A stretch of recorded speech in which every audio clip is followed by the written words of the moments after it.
Good morning everyone and welcome back to a professional match of StarCraft 2. Today is the Monday over here in the Netherlands. Now I think that this video is probably gonna go up sometime later this week. But anyways, it's the Monday before Cyberpunk and the Monday before Mythic Plus and the raid opens in World of Warcraft Shadowlands. I mean, there's an awesome week of games coming up, but I figured let's go ahead and spend Monday preparing videos in advance so I can indulge myself in other video games for the rest of the week. I have an awesome job, guys. Thank you very much for watching my content. I appreciate you, because without this, or without you guys, this wouldn't be possible. Anyways, let's get started in this professional game before I blabber onwards about unrelated stuff by introducing the players like we always do. So spawning here in the top left-hand corner of the map, Romanticide, and playing with the blue Zerg drones, we have none other than Reynor. His opponent in the opposite corner with the red Terran SCVs, he goes by the name of Maru. Alrighty, so here we go. This game was recently played during DreamHack Winter, and it's supposed to be an awesome game. So let's figure out what this match is all about. It's kind of awesome, though, that we have these two players facing off against each other, or like this level of play, these days in the group stages of tournaments. It's pretty insane.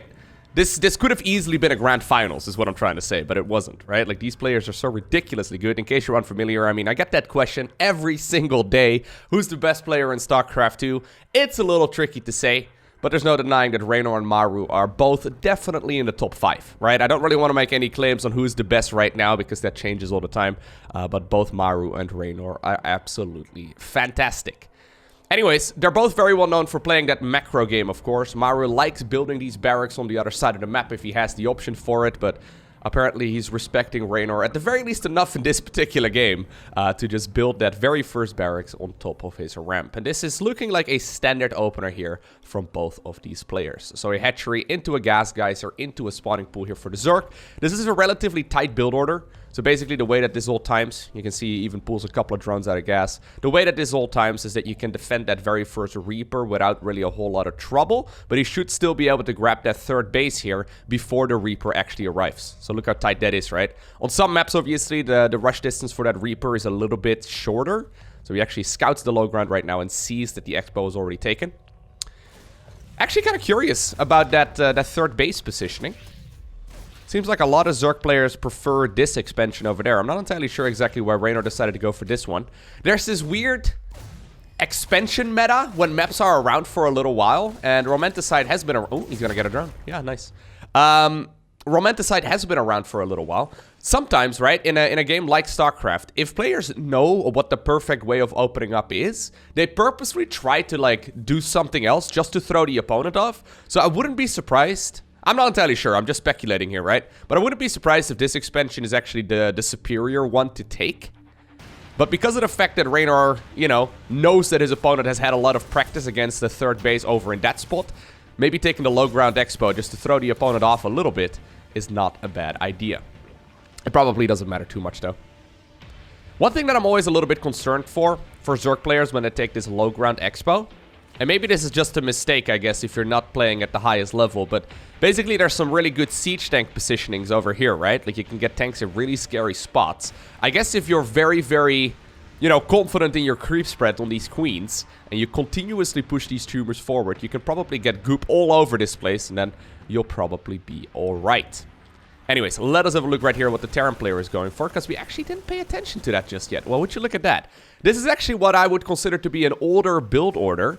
This is a 16 Marine drop, or a 2-1-1. So, broadly speaking, there are two Terran build orders that they go for in this matchup. So, there's the 1-1-1, where they go 1 barracks, 1 factory, 1 starport, which basically, it leads to literally any kind of unit that Terran wants before, like, the 5-minute mark. But they can also go for the 2-1-1, which is 2 barracks, 1 factory, and then 1 starport.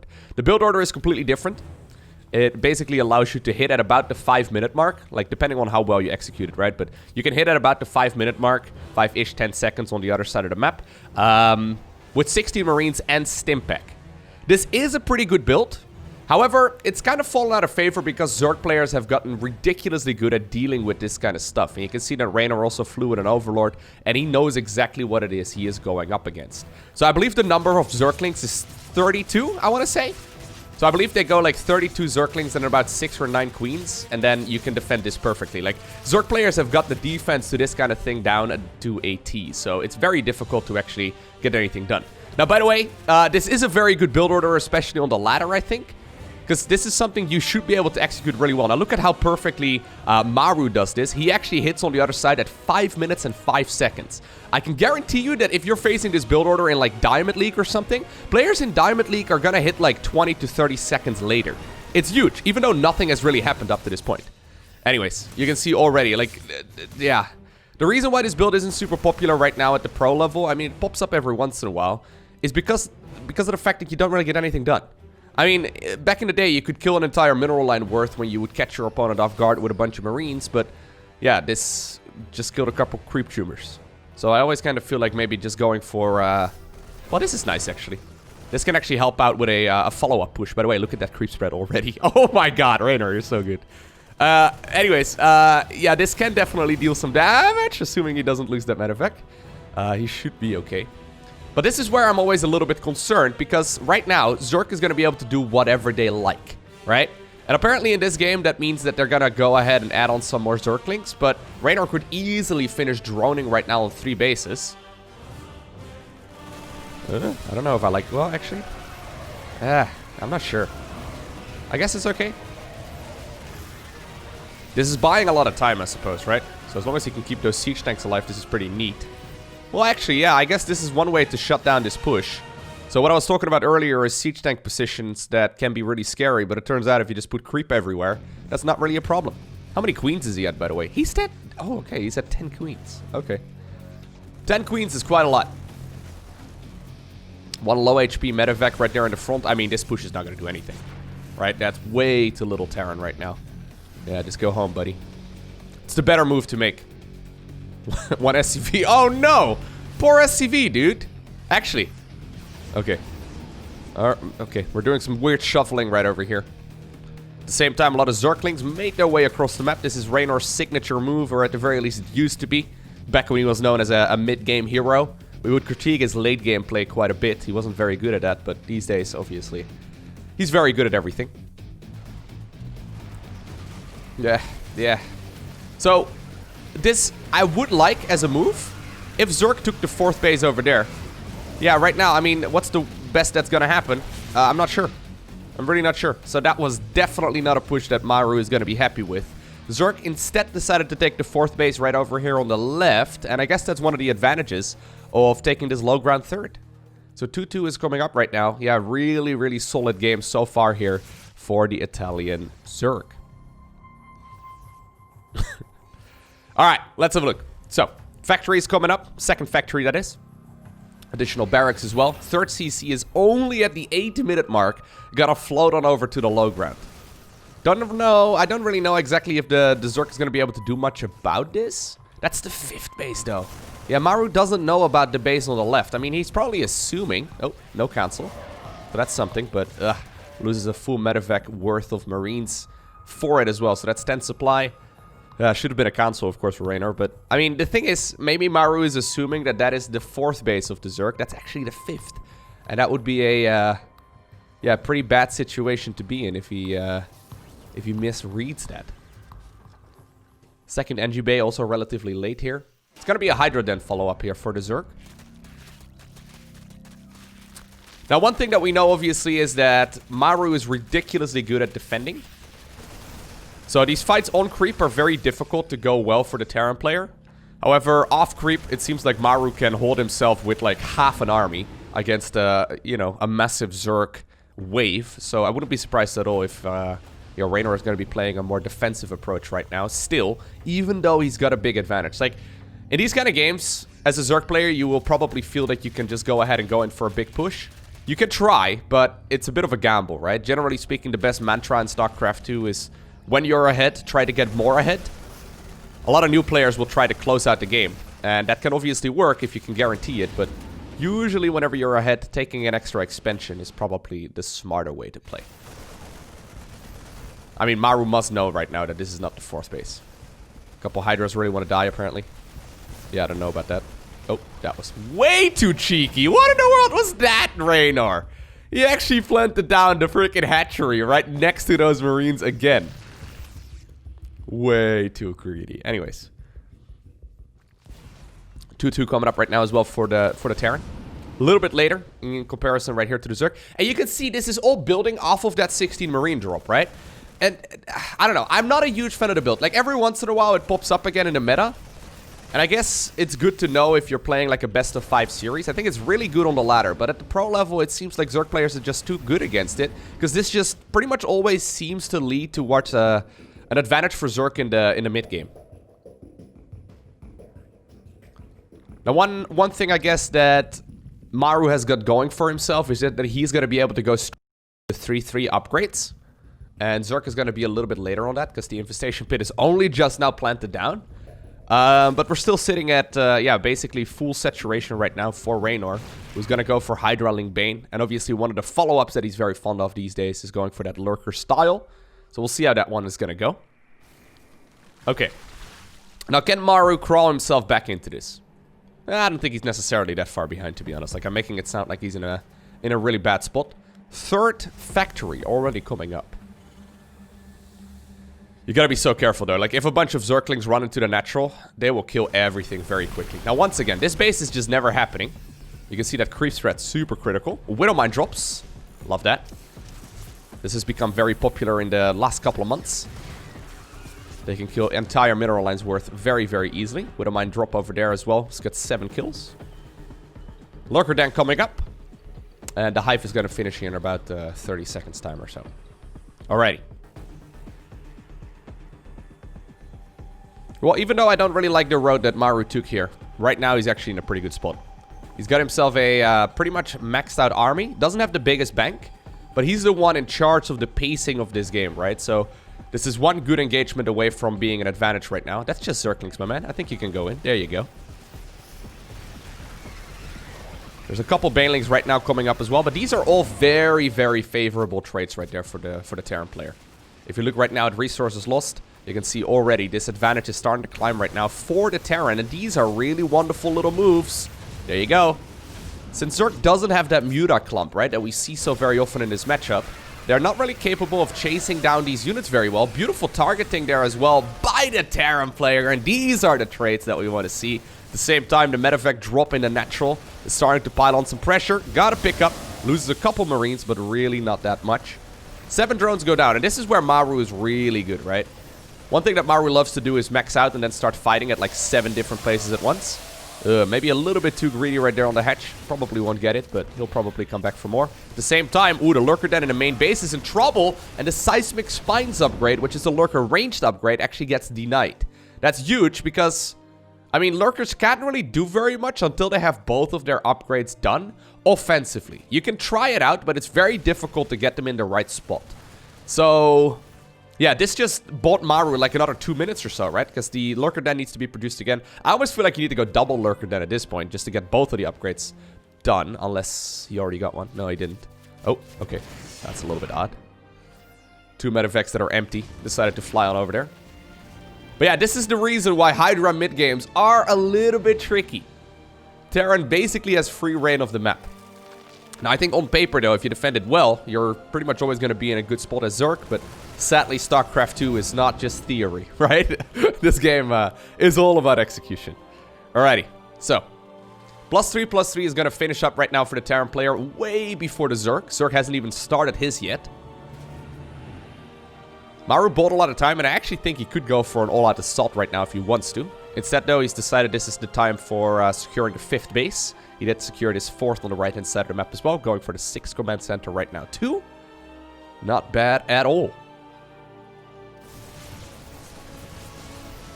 The queens over here transfusing each other back up to full HP. This is, by the way, one of the reasons why we oftentimes see tech being taken in the natural for the Zerg. I get that question actually very often on streams. Like, Loko, why do you take the lair and build most of your tech in a natural? Generally speaking, on most maps, the main is easier accessible by drops than the natural expansion. Maybe not necessarily true on this one, but you can see that the natural is just more tucked away. right? Like, the main base is just easier to get to. So it makes sense to put your most important structures in the natural rather than in the main base. Doesn't really matter all too much. It's not really a game changer, but... There's the other reason as well that usually... Oh, this is nice. Usually by the time that you build all of the important tech... Well, actually, hold that thought. There's a nice push coming up right over here for the Zerg. There's a couple of ghosts right now added into the mix as well. Ooh, nice abduction there. Good blinding cloud as well with those Vipers. But yeah, that planetary doesn't mess around. How many ghosts are we at, by the way? 14 ghosts! That's actually insane. There's like 6 Marines. There's actually a very small army right now for Maru. Okay, guess he's really going crazy right now on those ghosts. That does mean that this base is potentially in a little bit of trouble. Those Banelings need to watch out, though. Yeah, I love the fact, actually, that Reynor decided to go back to Banelings at this point. Because Banelings are fantastic against ghosts. But it looks like both of those bases will live here for a little while longer. Now, he actually morphed in, I think, additional Lurkers here on the bottom section of the map. Seismic Spines number 2 is going to finish up once again. This time around, I think it will finish. But, oop, yep, the Lurkers just walk up to the planetary fortress. And that means that the planetary is dead. Okay. So that's a very, very good hit right now for Zerg. He's got full control of his side of the map. Probably will have to retreat here, but yeah.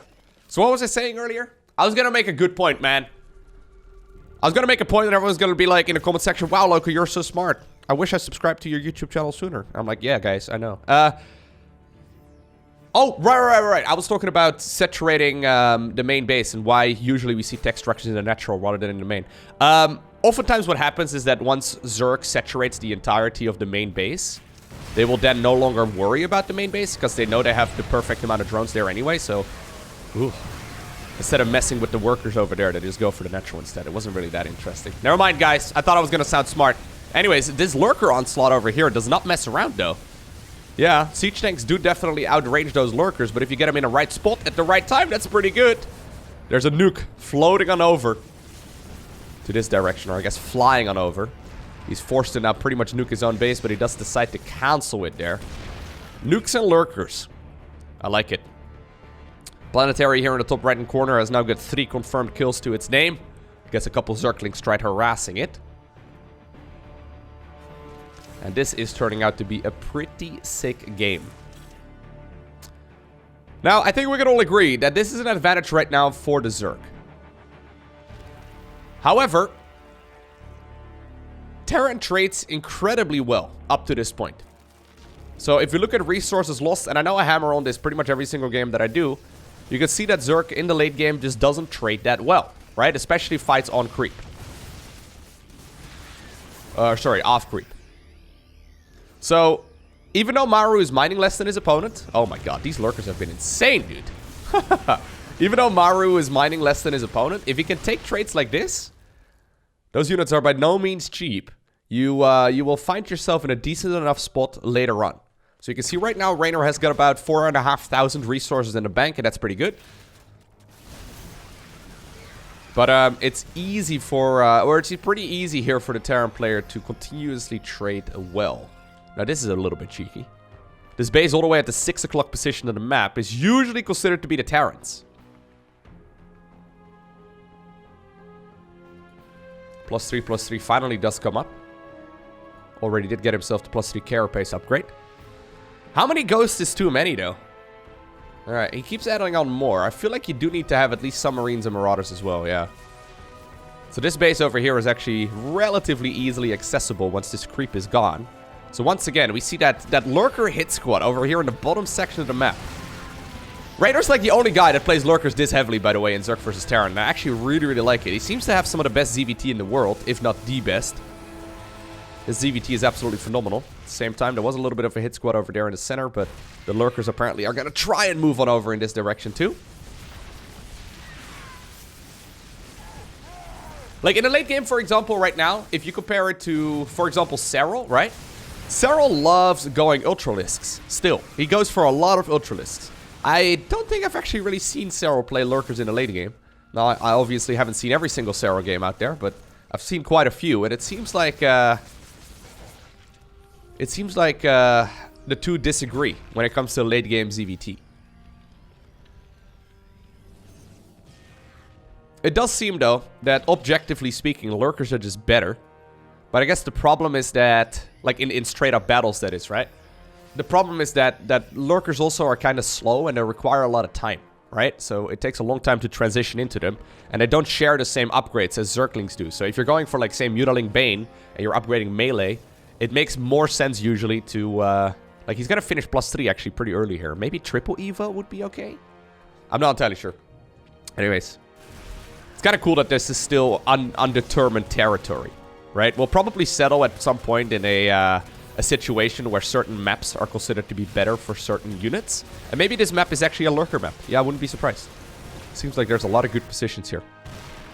Anyhow, Maru's got that nice hit squad of those ghosts over here, though. EMPs, ooh, beautiful. Those Vipers are now without energy. One of them actually gets picked off by the missile turret. The Banelings, though, are still hunting. If the Banelings connect here with these... Oh, the ghosts! Oh, that's not great. Ghosts, though, do have quite a lot of hit points, so I think most of them just get bruised.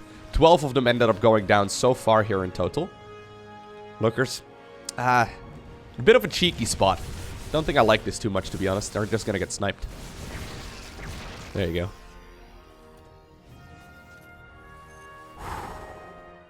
One thing actually that Maru does, or sorry, Reynor does as well in this matchup is that he likes to go up to like 100 workers. So he's sitting at 95 right now, which is why we see him playing so aggressively, because he has like no army supply available for his units. Look at this. There's actually 127 army supply right now for Maru, which is significantly more than the Zerg.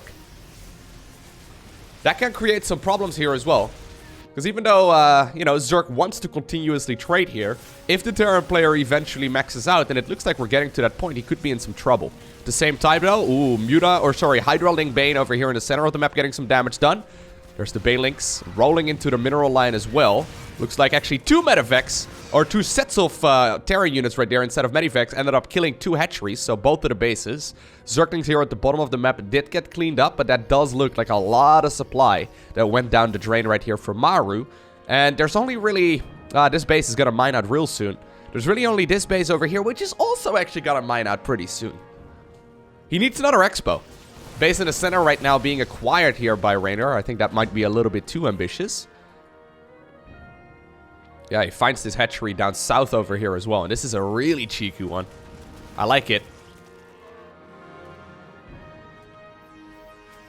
That drone over here. It's a weird situation, man. We don't talk about this. Yeah, this style that Reynor is playing relies on a lot of mining. He even added on more drones. What in the world? He's at 98 workers right now. I can't believe he added on more. But it allows him as well to constantly reinforce and to basically never stop maxing out. This is the very swarmy style though, right? Like this is the style that, you know, there's a writer of the StarCraft universe out there, and this is exactly what he imagined when he came up with the swarm. You know what I mean? This is the Zergy style that we all love to see.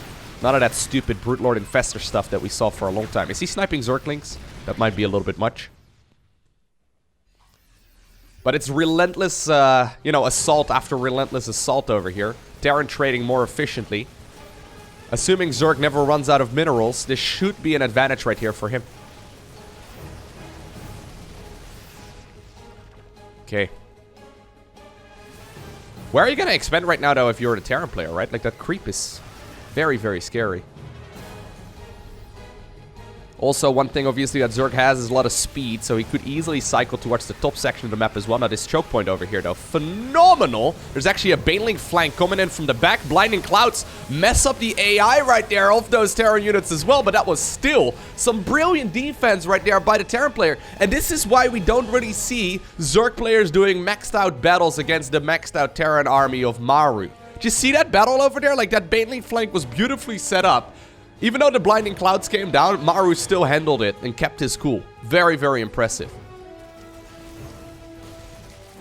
The problem is, though, that the Terran player at this point is pretty much broke. He's got this base over here, which is nice, but that seems like a very vulnerable expansion.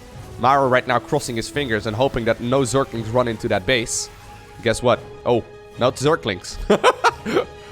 We have more Lurkers coming up, and these Lurkers will definitely kill everything. He's even setting up a bit of a sandwich over here. At the same time, it looks like this army in the center of the map gets pushed back as well. Reynor's economy has been too big for like the last 15 minutes. And really, ever since that 16 Marine drop, it feels like you know, he's been able to defend relatively easily, right? Like, he did take some damage from drops earlier. I feel like a lot of that was preventable, to be honest.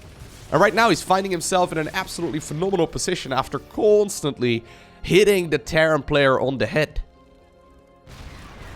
with a jackhammer at this point.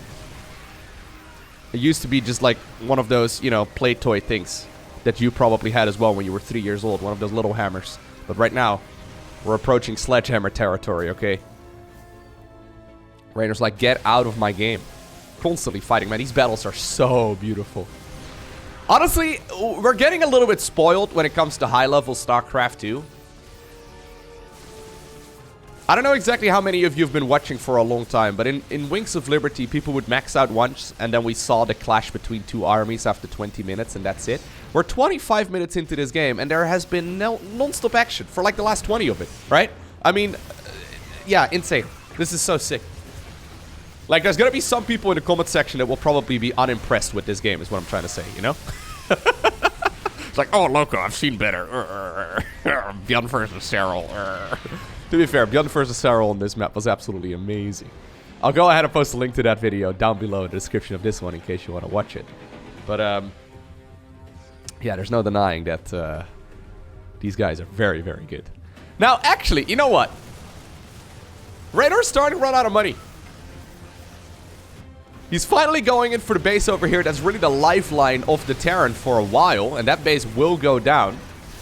But there's not that much money in the tank anymore right now for the Zerg. Base over here in the center gets killed. Base in the south is killed. There's only really...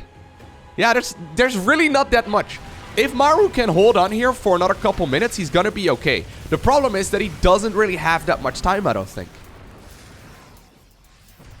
Reynor's still constantly remaxing, and while he's finally spent most of his bank, Terran's got basically nothing. These are the final mineral patches right now. Yeah, there's literally no other mineral patches that the Terran player is mining right now. He's making himself look tall and big, though. Look at this. He's standing up straight with his shoulders back. His posture is perfect, but it's all fake, man. There's very little remaining right now for the Terran.